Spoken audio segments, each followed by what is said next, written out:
Curry, way downtown. Bang! Bang! Oh, what a shot from Curry! With 0.6 of a second remaining. The brilliant shooting of Steph and Curry continues. Back to Green, into the hands of Spurwell. Fast break down to Weber. He turns. Look up behind the back. And the step and the foul. What a play by Weber. I've never seen a shooting display like this. Never. 37 in a quarter.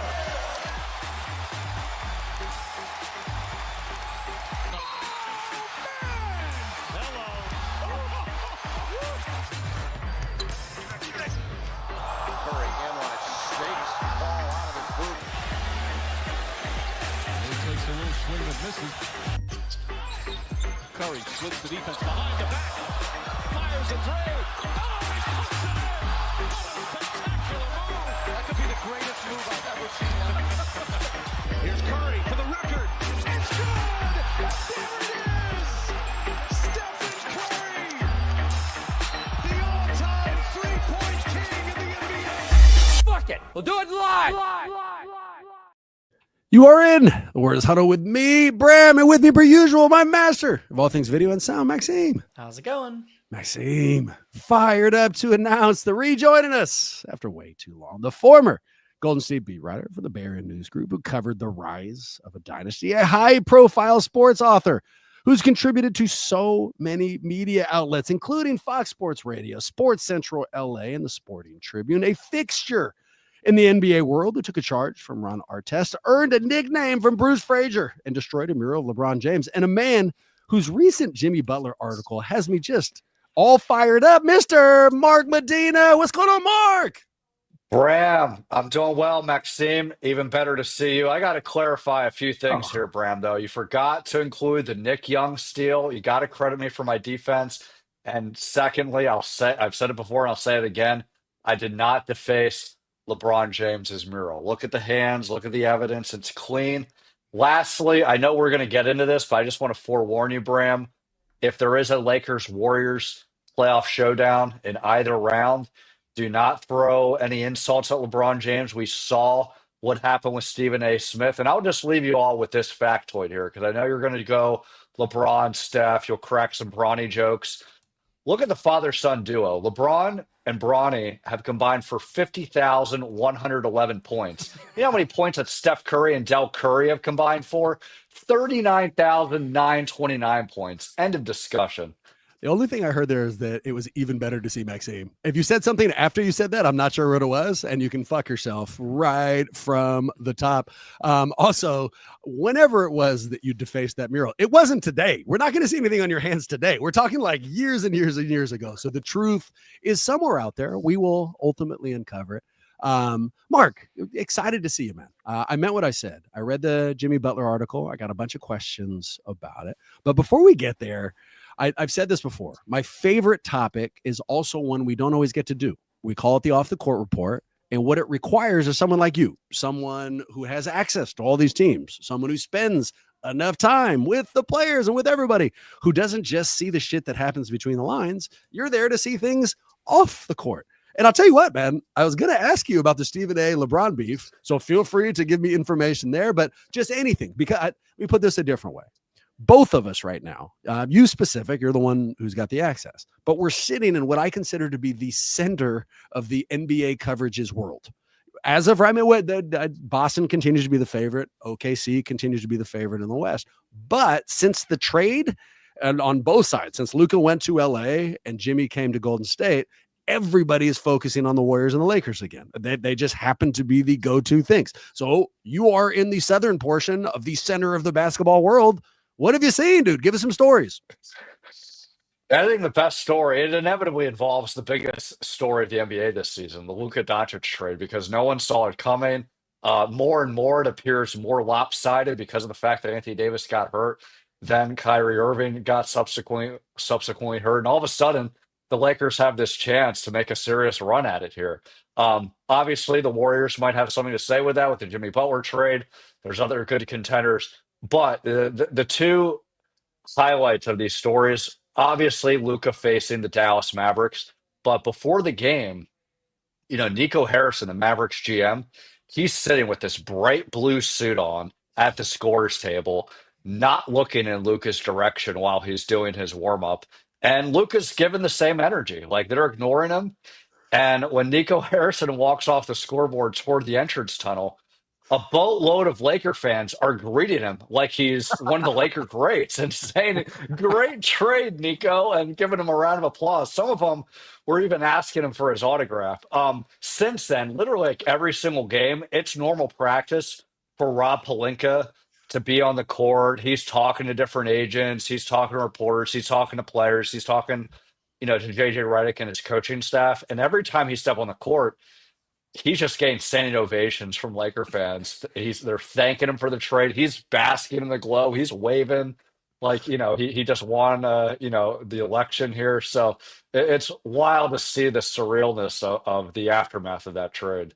I had a connected story. I was at the retirement party for Andre's jersey, and so we go through the game, and then afterwards they have a little ceremony for it, and rightfully so, since he was his agent. Rob Pelinka's there, and I stood up and booed him lustily. So I mean, I felt like really justified in doing exactly that. Maxime, if you were Nico Harrison, wait, you booed Andre Iguodala? No, fuck no, Rob Pelinka. I gave fucking Andre multiple standing ovations. I just wanted to clarify here. And what made it kind of important to the Warriors dynasty. No, fuck no. And I don't mind telling you, it was very awkward for everybody because it's not like they announced Rob Pelinka. So for everybody else there who couldn't read my mind, I'm sure they just thought I was randomly booing for no reason. But my wife knew because I told her 1,000 times, and she didn't care one of them.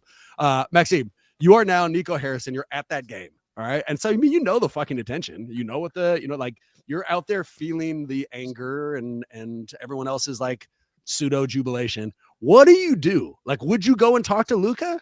Would you play it the way he did and just pretend like you didn't see him? Like, what's the social move in that scenario? Maybe show up in like a full dog costume so that nobody actually knows it's me. I feel like Nico might be a pawn in a larger game and might have had his hands tied in dealing with this. And I don't actually know. That is just the most uncomfortable situation. You like have to be on the court. I don't want anybody, but I'm just like, this is why I'm not a general manager. I can't handle that heat. I think he should have gone to like a costume store or something and bought a fat suit. Put on that fat suit and then put on a Luka jersey. Put on a Luka jersey and just sat fucking center court, just sat front row. Just earn it, dude. You've already said it. Like you might as well lean into it. It is what it is. They're gonna hate you anyways. Go all the way. Mark, you mentioned the Stephen A. Smith LeBron beef, and I'm late to this. This is a story that's kind of already, made its way out of the recent spotlight, but it really has my attention. And for people who have not been paying attention to it, here's a blurb I pulled from Rolling Stone magazine. So, like, not ESPN. We're not talking about Sports Illustrated. This found its way into popular culture. Quote: LeBron James, the most powerful basketball player on the planet, and Stephen A. Smith, the most powerful basketball commentator on the planet, are feuding over how James has managed the basketball career of his 20-year-old son, Bronny. The tension, which has been simmering for months, boiled over last week when LeBron James confronted Smith as the Lakers played the Knicks in Madison Square Garden. Smith has been sounding off on the incident ever since, and during a Tuesday podcast appearance, called James' move weak and bullshit, ensuring the spat will see plenty of media attention for a second straight week. So what happened, Mark? What's the funk? How did it spill over? What's going on here? Well, forewarning here, we can speculate and we know generally, but we don't know exact chapter and verse because of what was said privately, possibly between the two. But It doesn't take Einstein to know it. It's been a long pointed discussion among all of us in the media about Bronny James and his acclimation to the NBA, his struggles, the relationship with LeBron, his role with getting him drafted on the Lakers. But the way I understand it, that LeBron specifically took issue with was during one of many Stephen A's first take segments. He looked in the camera and said, LeBron, I'm pleading you as a father not to do this. And I think that's where obviously crossed the line because he's now getting into telling LeBron how to parent. And I think there's so many things to unpack here because if we were LeBron James, we would react probably in similar fashion. Absolutely. As far as, anyone telling us how to raise our kids or anything like that. But I don't want to disqualify that, but you take that aside and try to compartmentalize everything. LeBron James does and should know that this is what was going to happen with the scrutiny, with the fact that Bronny, by all accounts, wasn't considered NBA ready, partly because of his skill set, partly because of his circumstances, coming off a really tough health scare Sure. with his cardiac arrest and not getting a lot of time at USC his freshman season.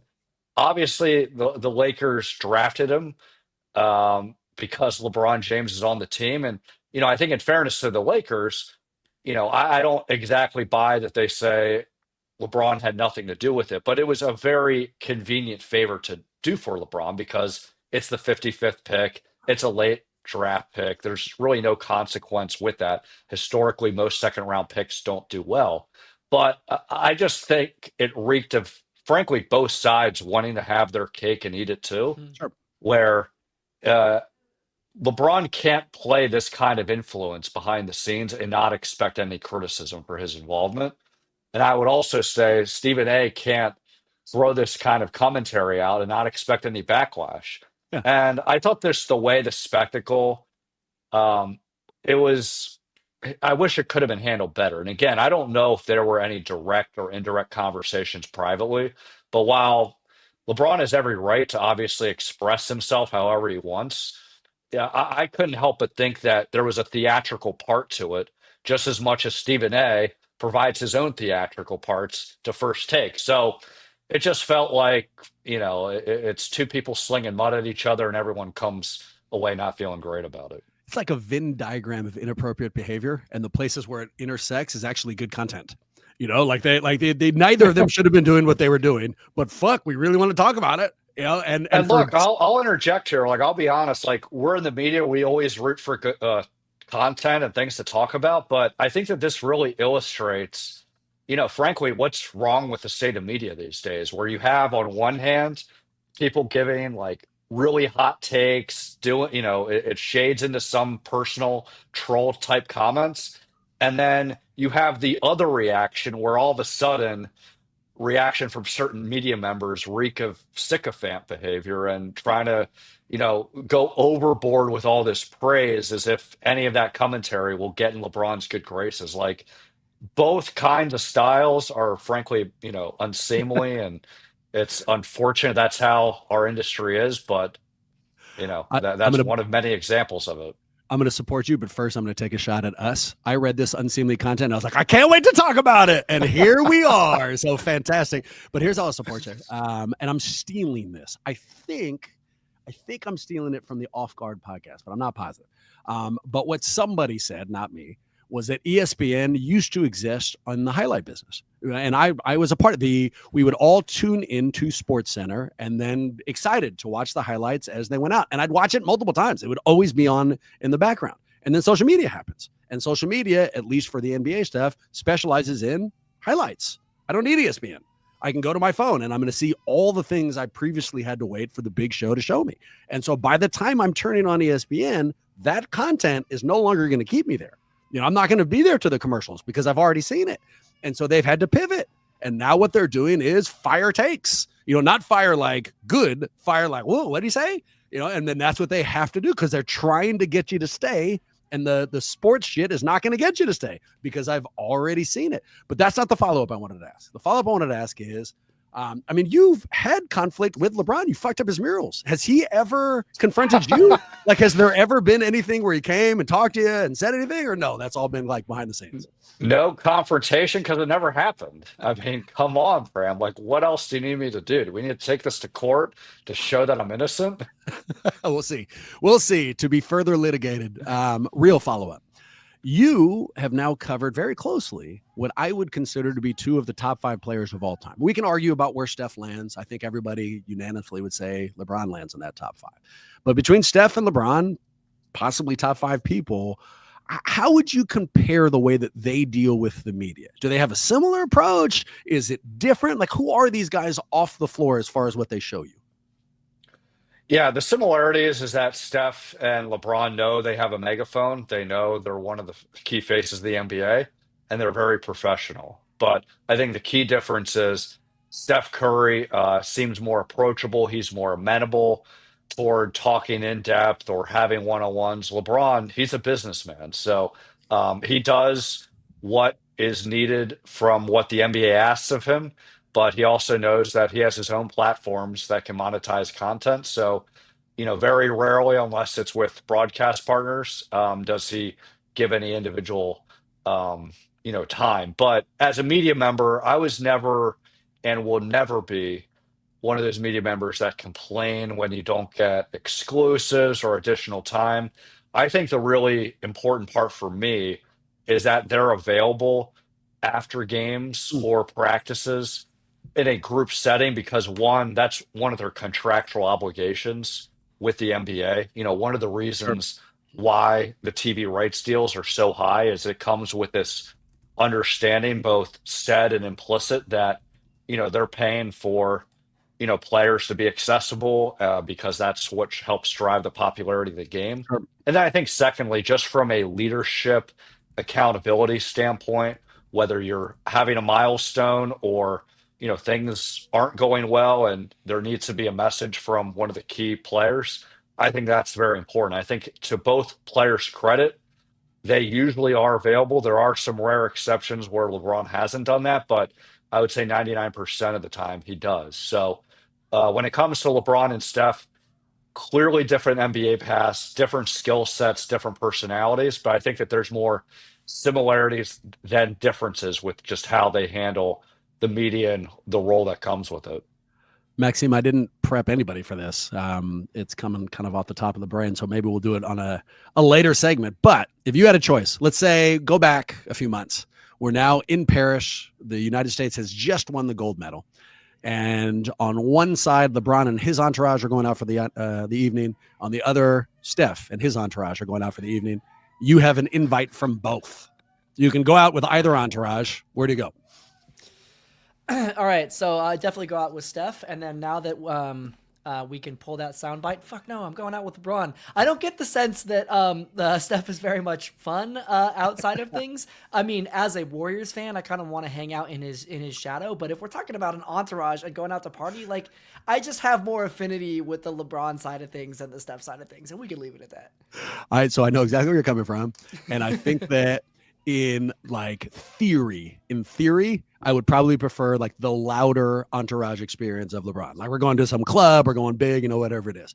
In practice, if I followed LeBron and we found ourselves at a club, I'd start thinking, I hate this. Like I'd much prefer it be some quiet ass dinner, like whatever, wherever Steph and Aisha are doing, I'm washed. It's kind of an understanding of that, like I had sometime around like 9:30 p.m. I'm like, I wish I was just out of here. Like I don't want to be involved with this in any way, shape or form. Back to basketball. LeBron's hurt. How bad, Mark? What are we looking at here?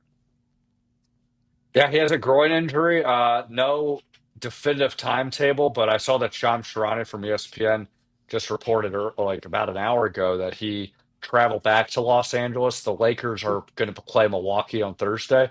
So the idea was that he would do additional rehab, back in LA. Now, what does that mean other than he's not playing in Milwaukee Thursday, not playing in Denver Friday? Hard to say because he was expected not to play in those games to begin with.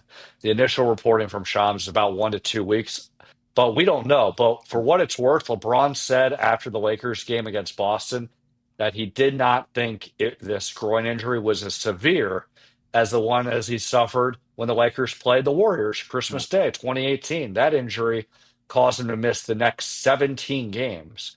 So what this means, it's ultimate fork in the road moment for the Lakers because on one hand, they could view this, you know what, like silver lining, not a significant injury, but he can rest up, heal that, get a recharge on his 40-year-old body before the playoffs. But it can also veer the other direction where the timetable is a lot longer than 1 or 2 weeks. Then there's the adjustment with him getting back to the lineup, dealing with minutes restrictions, making sure he's not rushing back.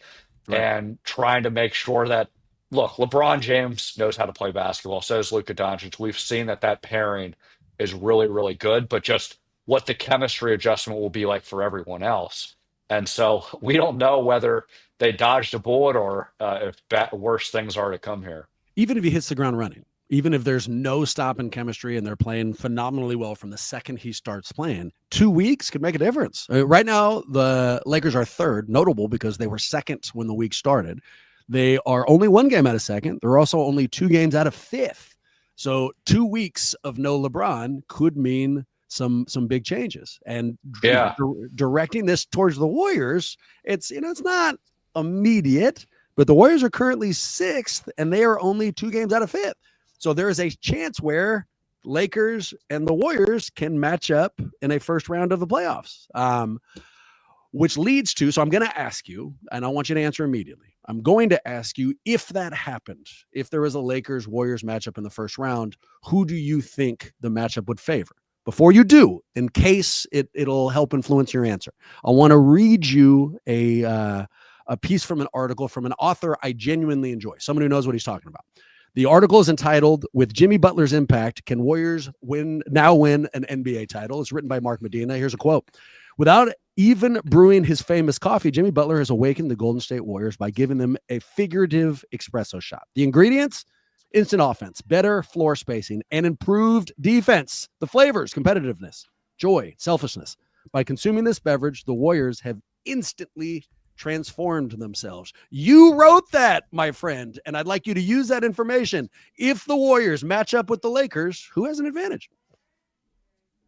Well, Bram, I'll take your compliment and I'll be ready to take your insults in just a moment here.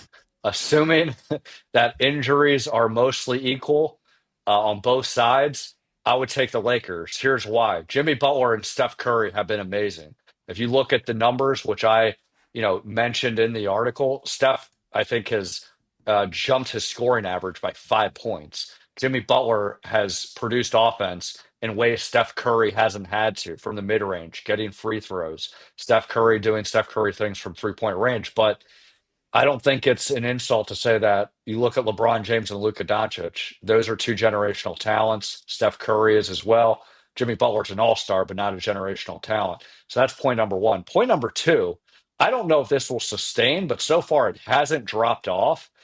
The Lakers have been a really good defensive team, even though they don't have Anthony Davis, and even though they don't really have much center depth outside of Jackson Hayes. It's just been this weird combination of all-out effort, all hands on deck, really crafty lineup adjustments from JJ Redick with using some of his wing players into playing big. Yep. And it's worked so far. And yes, I know that the Warriors have a really great defender in Draymond Green. And a great team They defense. still have Kevon Looney. Gary Payton II's a great perimeter defender. But I think that the offensive production that the Lakers have been able to generate with just Luka and LeBron together, it's just been too much for any opponent to handle. But, look, we all know how things look on paper.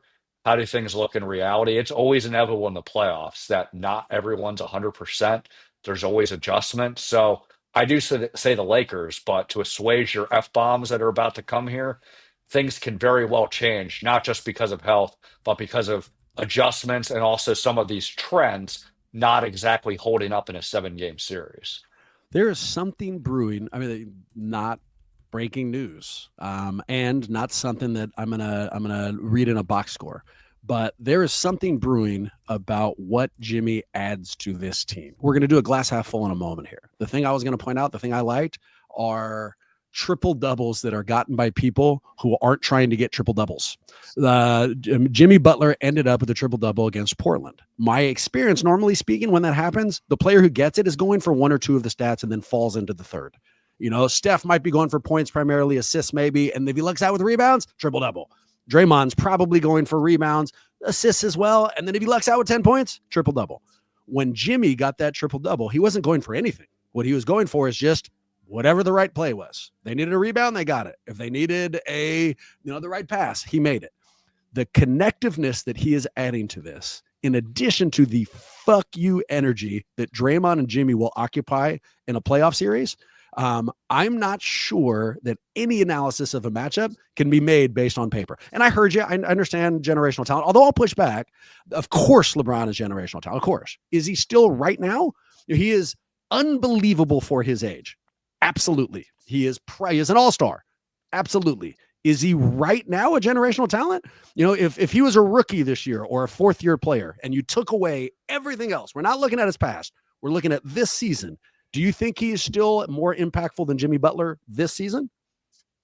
Oh yeah. And now when he's been on the floor, obviously, LeBron, even before Luka Doncic got here, was playing at all-star caliber level. His defense wasn't the greatest, but it's picked up where he's not taking plays off anymore. Yep. And JJ Redick is talking about like he deserves to be an All NBA. That might be a stretch, but he's actually been a net positive defensively. And you're looking at Luka because of his presence. LeBron can do less now. Like he doesn't have to do all the ball handling as before. He gets a lot of easier baskets, and he's more amenable toward not handling the ball because it's Luka Doncic. Before, there was kind of this push pull that LeBron would show with the Lakers, but that's because the alternatives were Russell Westbrook and D'Angelo Russell, where they have a lot of talent, but a lot of times bad decision making would come in the way here. And at some point, LeBron would reach the end of his rope and say, "F this. I usually make the right basketball play, so let me have the ball in my hand." With Luka, much more talented. Yes, he's known more as a scorer than a passer, but a lot of times in Dallas, early in his career, he wasn't passing because his teammates he didn't trust as much. That improved over time as the roster got better. And here with the Lakers, you've seen him look for his teammates. So it's been a really good combination there. And I think with LeBron, the thing that we have to keep in mind about his health, like frankly, since he's been on the Lakers, is that the health concerns are relevant when he has an injury and how long it'll take for him to come back from that injury. But in fairness to LeBron, when he's on the court, I'm not going to say he looks like he's in his prime and has infinite amount of athleticism, but when he's on the court, he's still playing all-star caliber level. So that's the concern that the Lakers have to deal with Father Time. How long will he be out? But once he's back, you have to assume that he'll still maintain that all-star play. Maxime, if you can do a quick spot research, how many playoff games has JJ Redick won as a coach? I can't remember. Fucking zero. Also, the second we stop talking about Luka Doncic and LeBron James, we start talking about Jackson Hayes. We start talking, the rest of the poo-poo platter that makes up that roster. I'm not sure we're going to get this matchup. And I've said in the past, it's not one I would pick out. Too much emotion. And I really do respect that pairing a lot. But the last time you and I had a discussion like this, when we threw you a softball on the Lakers, I was kind of sheepish because I viewed the Lakers as a full step above. Since then, the Warriors have not lost a single game with Jimmy Butler in the lineup. And they've looked, there's a momentum building and a confidence this building that's changed my arrogance level around them. So we'll see. We've got nothing but time here, but I am not as afraid of that matchup as I previously was. But let's get you back on our team, Mark. Tell me what you have seen with Butler that you do like in Golden State. Yeah, it's been a lot of things. One, he's been able to create a lot of offense that the Warriors have been struggling with before the trade, getting more free throws, have there being better spacing. On paper, the Warriors always had secondary scores, but they weren't consistent. He's very consistent there. Defensively, he's complemented Draymond Green with being a good perimeter defender. But I think most importantly, he's complemented Draymond Green with being another intense person. Steve Kerr would often talk about how, for better and for worse, Draymond was often the only loud voice they had on the team, and the rest of the team very soft spoken, a lot of introverts. Ever since they didn't have key veterans like Andre Iguodala, David West from those championship years, Sean Livingston, they didn't have the kind of personality, presence, and gravitas to hold everyone in check. And Jimmy Butler certainly does that.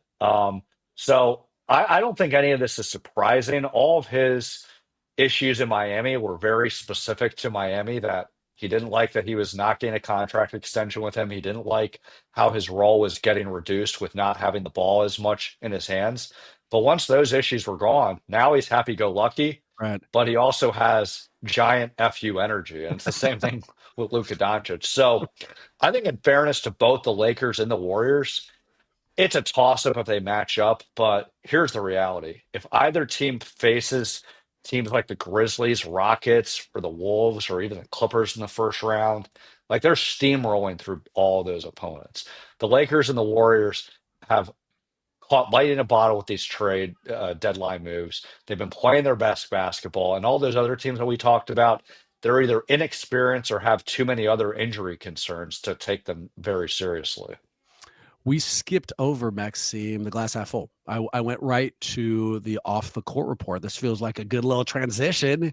Give me an off the court report. So, Mark, you'll remember this. This is where we look back at recent Warriors basketball, pull out something we like and don't. You've already given us a great response with the Butler stuff.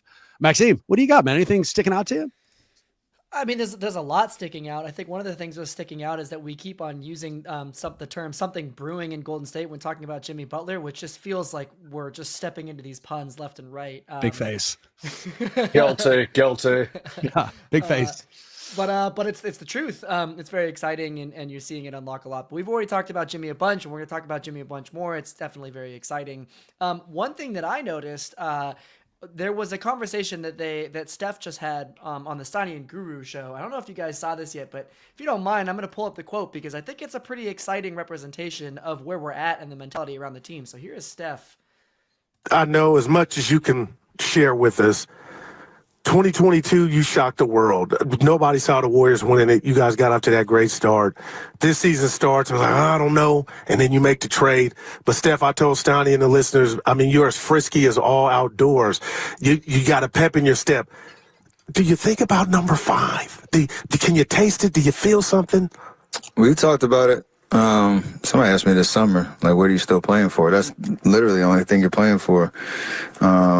And when you feel far away from it because you don't have a consistent, you're not rewarded consistently with wins on a nightly basis, or there's growing pains with the team, it does kind of, knock at your confidence and your ability to imagine what it's like to be, a relevant contender. And like I said, I like where we're at right now.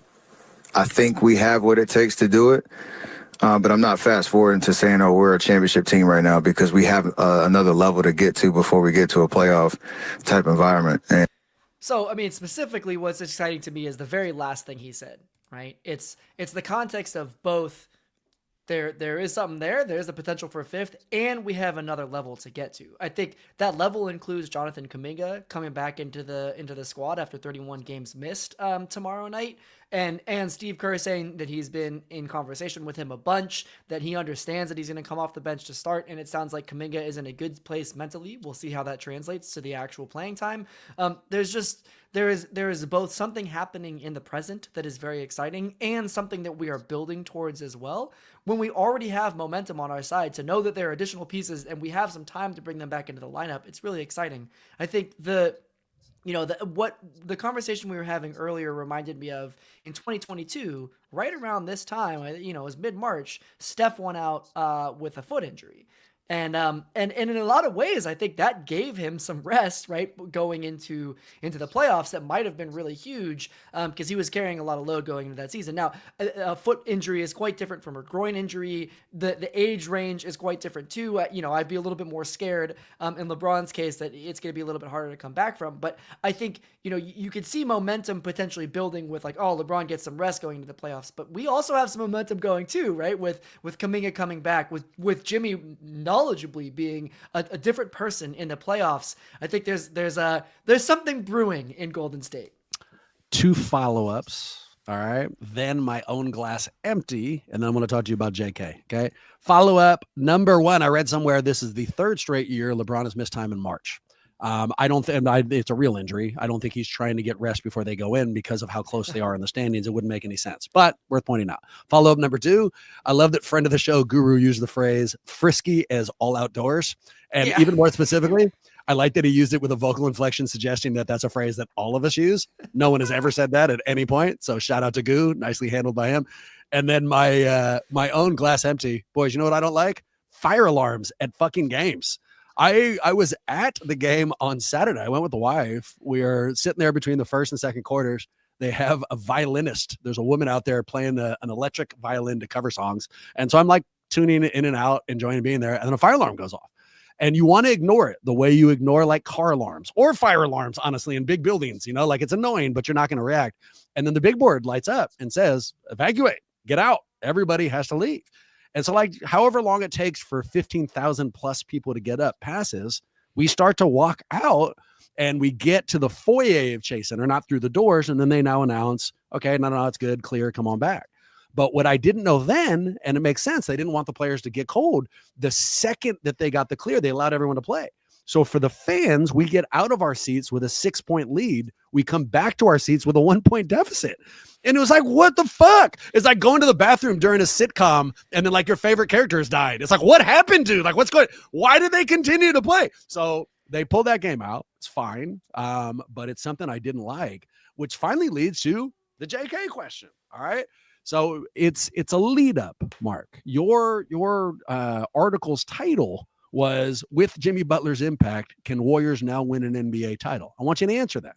But before you do, tell me about what JK adds, because we've seen how good they are, but we haven't seen them with JK yet. So give me a best case scenario. I mean, there's a lot of ways this can go, but if it goes exactly as we want, he is ready. He's ready to contribute the way we want him to. How does Kuminga make the Warriors better? Well, it's so many ways. I mean, assuming that he's fully healthy and there's not too much of a minute restriction to come off the bat, we've seen how special Jonathan Kuminga can be. Just a great athletic player. Steve Kerr has often talked about how he's grown as a shooter. He's not just that player that scores easy points in the basket now. He can give LeBron James some additional help with either covering some power forwards or even some small forwards. It allows the Warriors to be very versatile, not just because of his skill set, but just how Steve Kerr manages different lineups. Because Kuminga can play different positions, they can almost plug him anywhere with different kind of roster combinations. So I would say that Kuminga is kind of like this jack of all trades, Swiss Army knife kind of role. And it also helps that he's young, he can get up down the floor fast. And when you look at some teams in the playoffs, they don't have that kind of youth and athleticism. I agree with you, and I'll add a word: depth. I think the principal thing that separates that tip-top tier, the OKC, Boston's of the world, and then the next people, the guys who are really fun and are contending, Lakers, I think the Warriors, other Milwaukee, other people who are in that list, is depth. And if Kuminga fits right in, and it's not a super large target. There are a lot of things that are going to have to go right. But if he gets mentored the right way, if they figure out the minute split with he and Moody, if he buys into I can really score off the bench and be a part of the second unit, if he really fits into depth, I think he could be a piece that jumps us a level. Maybe that level that Steph Curry was talking about while being as frisky as all outdoors. So we will see. All right, Mark, answer the question. Can the Warriors win a title?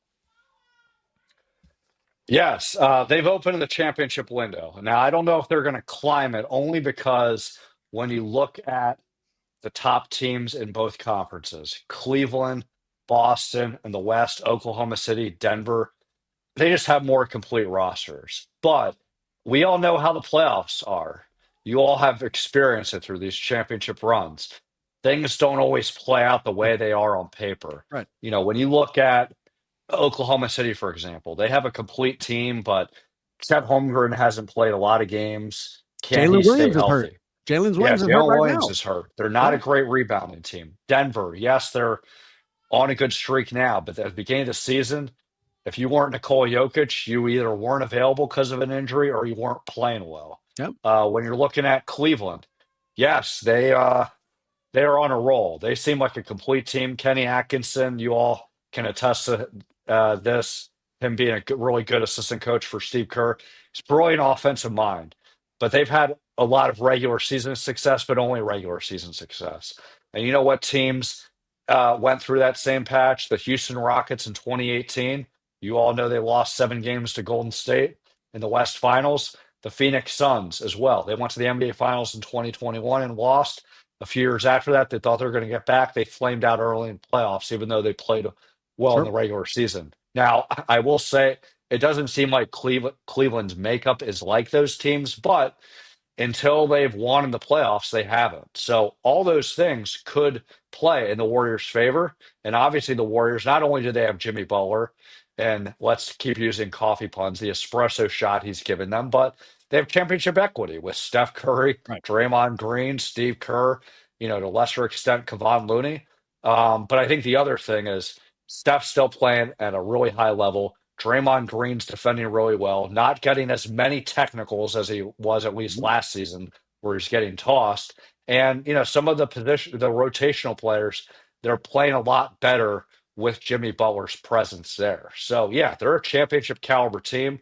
Don't put them as the favorite, but in most seasons, unless you're the Golden State Warriors, when you had Kevin Durant, there's never a quote unquote heavy favorite. It usually is pretty wide open among 4 or 5 teams. If we'd pulled this clip and you'd pulled it and played it for me 6 weeks ago, I would have thought like that must have been from 2022, or like 2017, like, oh man, I don't remember. Like Mark looked a little old for the time that we recorded that in 2016, and like, no, now it absolutely resonates for me. All right, to the question I've been most excited to ask you. It's a golden question, and it reads like this, and barely it's just an idea. Mark, good news.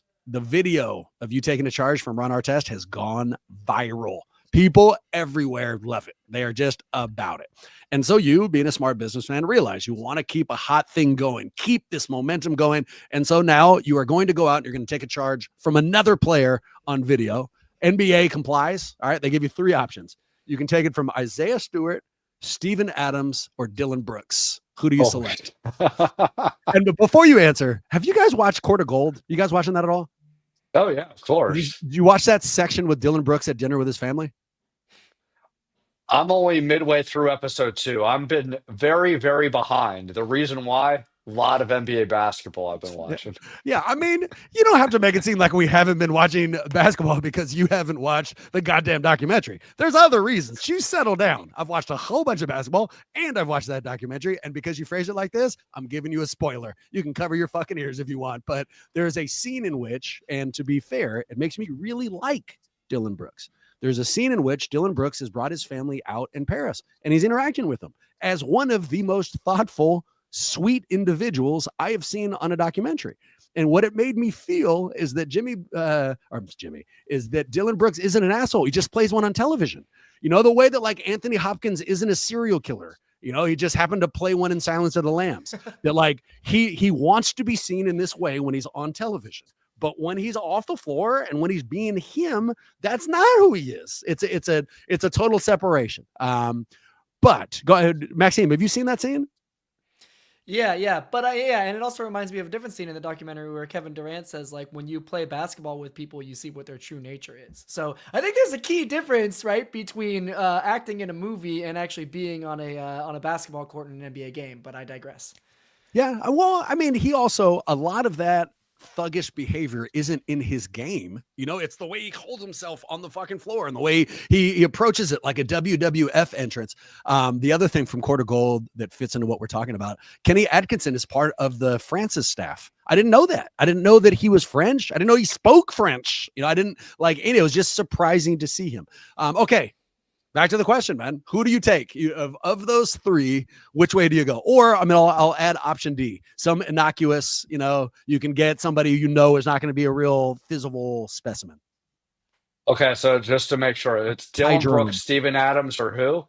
Ty Jerome. No, it's Isaiah Stewart, Steven Adams, Dylan Brooks. Stewart. And then we'll add a Ty Jerome. Somebody like, hey, it'd be fun, NBA guy, but you're not going to be having any bruises. I'm going to pick Steven Adams. I mean, look, I'm going to fear for my life with all of them. They're all physical, strong defenders, but I feel like Steven Adams would be the least likely person to intentionally or accidentally really strike me where it potentially ends my life or, alters it with a significant life-changing injury. You don't see him going the other way. I can see Steven Adams being like, this thing is so publicity driven, so ridiculous that if Mark Medina wants to take a charge, I'm giving him a charge. Like just some hard, like the same way when everybody was bitching about the bubble, Steven Adams came out and was like, dude, I've got a beautiful 5-star hotel room. Like this isn't, I'm not surviving the Holocaust. Like everybody fucking settle down. I can see him cutting through this and coming with you with like, maybe Hey, like you know 6 what? out of I 10. think this would increase my odds because I remember when I was covering the bubble for USA Today at the time, I was on, I think, Colin Cowherd's show, and he was asking me the same stuff like, oh, like we hear all this stuff about how bad the food was. And I was sharing the same thing that Steven Adams was like, it's not that big of a deal. There's worse problems. I'm good. I got to go to so many games once I'm out of quarantine. So I think we'll bond over that, mutual respect that we know how to be resilient and make the best of our circumstances, that he won't clock me and end my life. I'd be a punk. I would, my best case scenario, I'd send out calls to the other guys, Isaiah Stewart, Dylan Brooks, Steven Adams of the world, hoping they would like not answer at all. And then I'd have Tyra Jerome do it. That way I could be like, oh, well, I wanted somebody gigantic, but this is what I'll ultimately do. What's your answer, Maxime? Who do you take? Well, we could all agree it's not Isaiah Stewart. I think that guy might actually just have some issues, and is the most likely to accidentally fly off the handle a little bit. I was surprised by the Steven Adams answer. I feel like he's also just kind of terrifying in a way that Dylan Brooks is not. Like I think Steven Adams is more like legitimately intense. He's not playing a badass. He just Exactly. is a badass. Yeah. And he's it's no, he's clearly a sweet dude. But to finish the point, I'm going with Dylan Brooks because I think that's the most likely to not be terrifying of the three. Mark, did you see the Isaiah Stewart, Steph Curry interaction? Oh yeah, without a doubt. He did not like Steph playing with joy whatsoever. No, and he pushed him. I mean, not as his action deserves the word push, but it's also as light as a push could be done, right? That in mind, should Isaiah Stewart have faced some league discipline, something? Because I mean, to give it some background, I'm of the mind that if David Stern was still the commissioner and someone had breathed on Michael Jordan in the wrong way, or LeBron James, honestly, the wrong way, if there wasn't a formal suspension, there's a call. When Isaiah Stewart makes his way back into the locker room, who's waiting for him? David Stern. And you know what he's telling him? Do not touch our fucking moneymakers. Isaiah Stewart, nobody turns on the TV to watch you. Nobody, not one person. Detroit fans aren't that excited about watching you. They need you. You add them, but no one's fired up about an Isaiah Stewart highlight. Steph Curry, he made Eastern Conference Defender of the Month. Come on, give him his props. Okay, excellent. And I didn't even know that because I don't give one shit about his game. Okay, he's not the person. Casual fans, the people who make the difference in ratings, right, aren't fired up about beef stew. You know who they are? Well, and clearly you share the same beliefs as Shaq. He doesn't watch the games. He's creating Chauncey Billups. Is doing a great coaching job when it's JV Bickerstaff. Yeah, you and Shaq are on the same page. For the record, I haven't watched the games just because I watched that documentary. You motherfucker does not mean I have not been watching games. But to finish the argument, I mean, the NBA is a TV show, and its stars are people like Steph Curry. If Isaiah Stewart is touching them in a way that they should not be, should there at least be a discussion, a talk, something? Look, hey, that's not what we do. You can't, not him. If Pods pisses you off, okay, go ahead.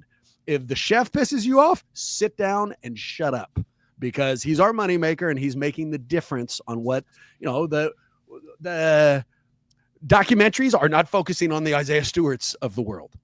So you tell me, man, should there have been anything or is it the right move? Like, nah, it's nothing that happens in basketball. Yeah, it's not like it was the bad boy Pistons treatment on Michael Jordan. He was talking trash from the bench. Yeah, there was some contact, but it wasn't a lot.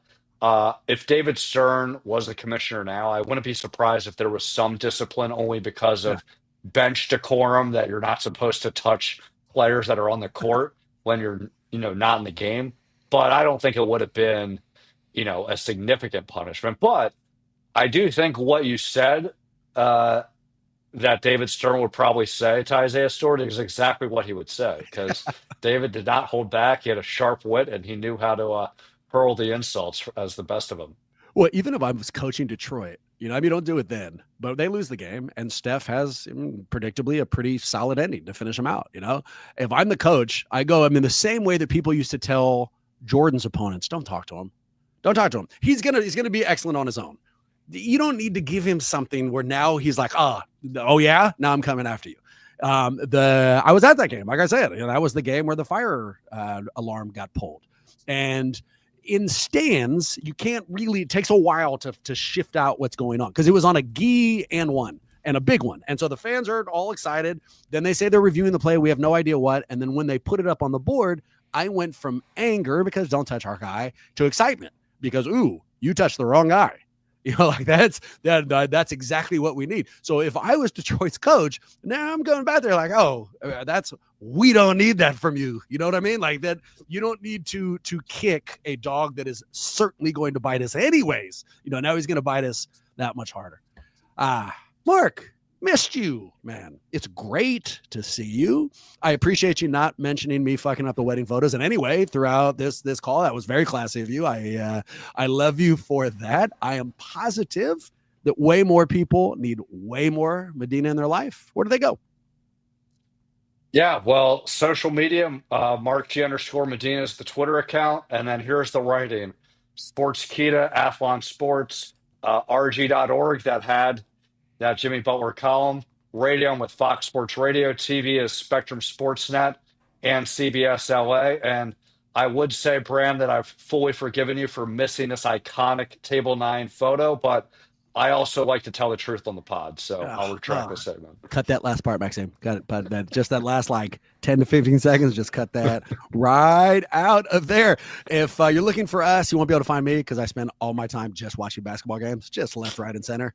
Sometimes people are like, have you watched that documentary? I'm like, hell no. Don't you know I only watch basketball? So that's where I will be. But if you're looking for Maxime and the rest of the boys on the pod, you can find us on YouTube where we continue to flaunt all the incredible things that Maxime and really our whole team is doing on there. Check it out. Subscribe, like the whole 9 yards. With that in mind, go Warriors. Hopefully see you real soon.